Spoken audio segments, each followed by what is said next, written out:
नमस्कार, मेरा नाम है आशीष और आपका सनड्राइव मॉनिटर में स्वागत है। क्या आप एक ऐसे इन्वेस्टमेंट टूल की तलाश में हैं जो रिस्क फ्री, टैक्स फ्री और गवर्नमेंट द्वारा बैक्ड हो? अगर हाँ, तो आप बिल्कुल सही जगह पे हैं और आप इस वीडियो को पूरा देखिएगा जिससे आपको कंप्लीट फुल प्रूफ जानकारी मिल सके। और अगर आपको वीडियो अच्छा लगे तो लाइक, शेयर और सब्सक्राइब करना मत भूलिएगा जिससे आपको लेटेस्ट वीडियो का नोटिफिकेशन मिल सके। तो बिना और देर किए चलिए वीडियो को शुरू कर लेते हैं। फीचर्स के बारे में बात करने से पहले हम इसके बेनिफिट्स के बारे में जान लेते हैं। तो इसके 3 मेजर बेनिफिट्स हैं। पहला कि ये रिस्क फ्री इन्वेस्टमेंट है क्योंकि ये गवर्नमेंट द्वारा बैक्ड होता है। दूसरा कि ये टैक्स फ्री इन्वेस्टमेंट होता है क्योंकि आप इस पर जो भी इंटरेस्ट अर्न करते हैं उस पर कोई टैक्स नहीं लगता है। और तीसरा इसका सबसे बड़ा फायदा है कि इसमें आपको टैक्स रिबेट भी मिलती है।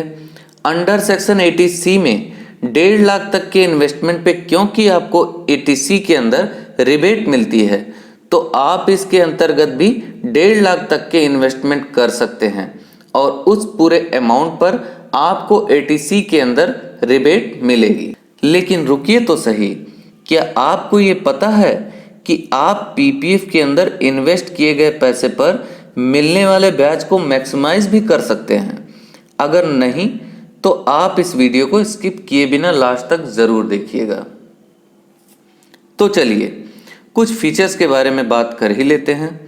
सबसे पहले ये जान लेते हैं कि PPF अकाउंट कौन कौन खुलवा सकता है। तो देखिए, कोई भी इंडियन सिटीजन किसी भी बैंक या पोस्ट ऑफिस में PPF अकाउंट खोल सकता है। NRI या PPF अकाउंट नहीं खोल सकते, मगर हाँ, अगर आपका कोई भी PPF अकाउंट NRI स्टेटस होने के पहले का है तो उसे आप 15 साल के लिए ऑपरेट ज़रूर कर सकते हैं, मगर उसके बाद वो एक्सटेंड नहीं किया जा सकता। एक सामान्य व्यक्ति जो NRI नहीं है वो अपने अकाउंट को 15 साल के बाद एक्सटेंड कर सकता है, हर 5 साल के गैप के बाद। एक व्यक्ति के नाम पर केवल एक ही PPF अकाउंट खोला जा सकता है, इसकी जॉइंट होल्डिंग नहीं हो सकती। और अगर आप माइनर अकाउंट खोलना चाहते हैं तो आप खोल तो सकते हैं, मगर यहाँ ध्यान देने वाली बात यह है कि उस अकाउंट को पेरेंट ही ऑपरेट कर सकता है। तो चलिए अब हम ये जान लेते हैं कि अकाउंट होल्डर को उसके PPF अकाउंट पर कितना इंटरेस्ट मिलेगा। तो देखिए, PPF पर ब्याज दर फिक्स नहीं होता, यह हर 3 मंथ में अपडेट होती रहती है। PPF अकाउंट में ब्याज की गणना महीने की 5 तारीख से लेकर उस महीने के अंतिम तारीख के बीच की राशि पर की जाती है। अब अगली बात आ जाती है कि इस अकाउंट में कितना पैसा इन्वेस्ट कर सकते हैं। तो आप इसमें मिनिमम 500 से लेकर मैक्सिमम 1.5 लाख तक डाल सकते हैं। और हाँ, अगर आपने अपना और अपने साथ साथ अपने बच्चे के नाम पर कोई माइनर अकाउंट खोला है तो दोनों खातों का मिलाकर आप 1 साल में मैक्सिमम 1.5 लाख तक ही इन्वेस्ट कर सकते हैं। आप इस अकाउंट में मंथली, क्वार्टरली या एनुअली भी पैसा डाल सकते हैं। इसमें आप लमसम 1.5 लाख एक बार में ही डाल सकते हैं। इस खाते में पैसा डालने का माध्यम कुछ भी हो सकता है, वो चेक के माध्यम से हो सकता है, DD के माध्यम से हो सकता है या ऑनलाइन भी डाला जा सकता है। अब PPF अकाउंट के मैच्योरिटी पीरियड की बात कर लेते हैं। देखिए, इस अकाउंट की मैच्योरिटी पीरियड 15 साल के होने के कारण आप इस अकाउंट से 15 साल बाद ही पूरी राशि को निकाल सकते हैं।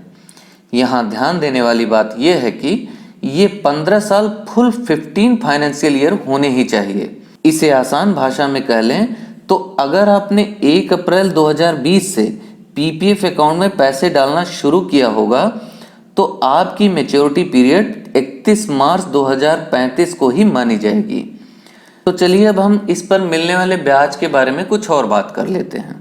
तो देखिए, PPF पर जो मौजूदा ब्याज दर है वो 6.4% है और ये सेंट्रल गवर्नमेंट के द्वारा हर 3 महीने में निर्धारित की जाती है। समय समय पर कंट्री के इकोनॉमिक कंडीशन के हिसाब से क्वार्टरली इसका इंटरेस्ट रेट घटता या बढ़ता रहता है। मैंने जहाँ तक इसके बारे में रिसर्च किया है तो मैंने पाया है कि बीते 15 सालों में इसका इंटरेस्ट रेट 9% तक भी जा चुका है। तो हम कह सकते हैं कि करंट की कोरोना पेंडेमिक सिचुएशन के कारण ही इसका इंटरेस्ट रेट भी प्रभावित हुआ है। और अगर इंटरेस्ट रेट की कैलकुलेशन की बात करें कि इसका कैलकुलेशन कैसे होता है, तो पहली बात तो आप ये जान लीजिए कि इसमें कंपाउंडिंग का भी बेनिफिट मिल जाता है। यानी आपने जितना भी अमाउंट इन्वेस्ट किया है और उस पर जितना भी ब्याज मिला है, उन दोनों अमाउंट को ऐड करने के बाद उस पर इंटरेस्ट मिलता है, तो आपको इसका लॉन्ग टर्म में अच्छा खासा बेनिफिट मिल जाता है। और हाँ, इसकी एक इम्पॉर्टेंट खासियत ये भी है जो मुझे पर्सनली बहुत पसंद है कि आपके पीपीएफ अमाउंट को किसी भी सिचुएशन में कोर्ट या गवर्नमेंट के द्वारा जब्त नहीं किया जा सकता। तो आप इसमें डाले गए पूरे अमाउंट को कंप्लीटली सेफ मानकर चल सकते हैं। चलिए अब बात कर लेते हैं प्री मैच्योरिटी विड्रॉल की, कि अगर आपको मैच्योरिटी पीरियड से पहले ही पैसे की रिक्वायरमेंट है तो आप इसमें से पैसा कैसे निकाल सकते हैं। इसके लिए आपको दो ऑप्शन मिल जाते हैं। पहला है कि आप इस पर लोन ले सकते हैं। अकाउंट खोलने के 3rd फाइनेंशियल ईयर से लेकर 6th फाइनेंशियल ईयर तक आप लोन ले सकते हैं। लोन ली गई अमाउंट पर आपको पीपीएफ अकाउंट पर मिलने वाले ब्याज दर से 2% अधिक का इंटरेस्ट पे करना होता है। और अगर आपको पैसे की रिक्वायरमेंट अकाउंट ओपनिंग के 6 ईयर के बाद आती है तो उस कंडीशन में आपको पार्शियल विड्रॉल की फैसिलिटी भी मिल जाती है। अब बात कर लेते हैं कि अगर किसी कंडीशन में आपको पीपीएफ अकाउंट को मैच्योरिटी से पहले ही बंद करवाना है तो क्या करें।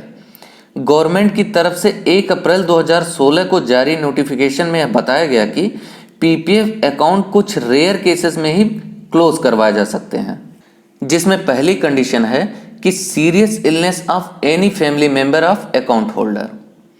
यानी कि अगर पीपीएफ अकाउंट होल्डर को या उसके किसी भी फैमिली मेंबर को कोई गंभीर बीमारी हो जाती है तो उस केस में अकाउंट होल्डर अपने पीपीएफ अकाउंट को 1% पेनल्टी देकर बंद करवा सकता है।